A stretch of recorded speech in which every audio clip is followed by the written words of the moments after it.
Good morning everyone, I'm John Bifolchi, Research Manager at SpecialEurasia. Today, the 15th of August, in several countries people are gathering together to celebrate an holiday. In Afghanistan, today marks the third anniversary of the Taliban's rise to power after the USA troops withdrawal from the country. After 2 decades of presence on the ground in the country by international coalition forces, after billions of dollars spent to reconstruct Afghanistan and to allow the democratization and modernization process, and to fight also against the Taliban and other terrorist groups, the USA, together with Western allies, decide to withdraw from the country, from Afghanistan, and the Taliban had the opportunity to take again the power and to control again the territory. It was a huge setback for the West because after 2 decades the Taliban won. And it was used by several terrorist organizations as a manifesto, as a propaganda, to demonstrate that it's possible to fight to defeat the West, particularly the United States, even though Washington and its allies have strong military power and the best technologies to fight against guerrilla warfare and terrorist groups. After 2 decades, the Taliban took power in the country, and currently the local population is experiencing harsh times, not only because the Taliban impose a dictatorship based on Sharia law, and they are also toppling down some ethnic minorities, and particularly also the women. There are no human rights for women, and the women cannot have access to education. But also because after the USA troops withdrew from Afghanistan, what we have now is a situation and a difficult situation regarding the presence of several terrorist organizations in the country.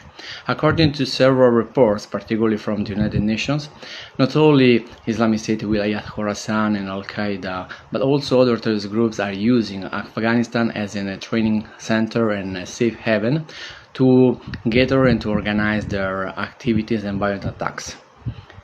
Currently, the Taliban try to show to the world that they are not the same that rule Afghanistan during the 90s, but they are trying to demonstrate that they changed and it is possible to have international relations and cooperation with the Taliban government.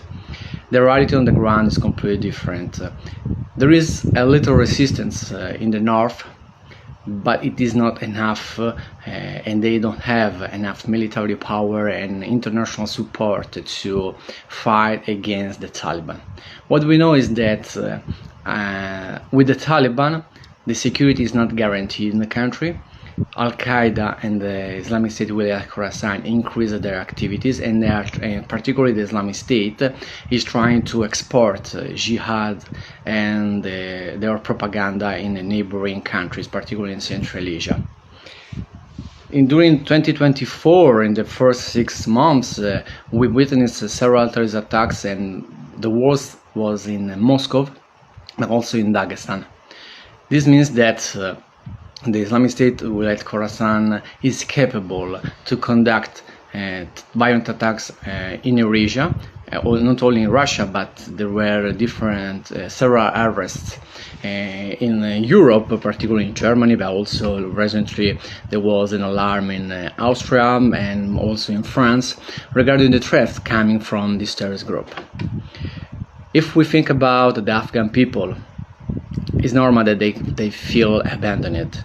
They are living under a dictatorship. They believe for 20 years that they can live in a free country. Currently, women and ethnic minorities like the Hazara are the segment of the society which is facing the harsh condition, and women cannot have education, while the ethnic minority, particularly the Shia minority, the Hazara, they are the target of several terrorist organizations, particularly the Islamic State Wilayat Khorasan. If we look at the geopolitical dynamics, it is clear that the USA troops withdrawal from the country was a defeat. Was a defeat that allowed China and Russia to promote their interest in the region. The question is if both Beijing and Moscow are capable to maintain security and to conduct their business on the ground. Afghanistan is rich in natural resources and minerals, but exploitation is not easy because there is the persistent terrorist threats. Also now Central Asia is the countries in Central Asia are cooperating together to face the terrorist threats coming from neighboring Afghanistan. And after the USA troops withdrawal from the country, the situation in Pakistan has worsened.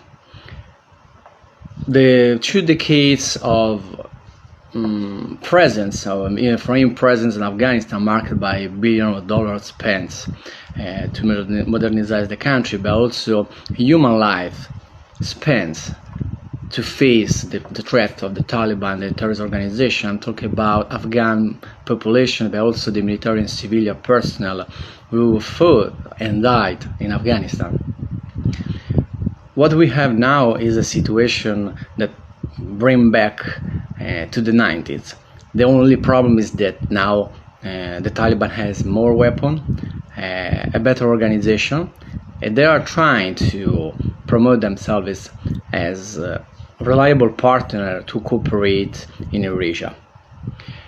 If we look at some projects like the TAPI pipeline, which is the Turkmenistan, Afghanistan, Pakistan, India pipeline, which consists of a pipeline to bring, to export the Turkmen gas from Turkmenistan to India, is still on paper, and it's still on paper. And this project is really hard to believe that could become a reality because of the situation in Afghanistan and Pakistan. In the past, it was not possible to complete this pipeline because the Taliban usually attacked the engineers, the people who were constructing the pipeline. Currently, the Taliban would like to promote it, to realize this infrastructure, which is really important for the country's survivors and the internal energy market, but they are facing the problem of other terrorist groups like the Islamic State.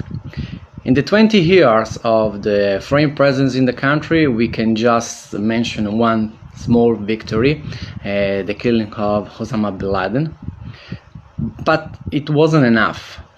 Okay, we can mention the killing of several terrorist leaders of different terrorist groups, but abandoning Afghanistan, withdrawing from Afghanistan, was a huge setback, which was used by several terrorist organizations as a manifesto to proclaim their victories and to proclaim that it's possible to win against a strong West, a strong United States with more power, with more military weapons, thanks to believing on the extreme ideologies and fighting guerrilla warfare.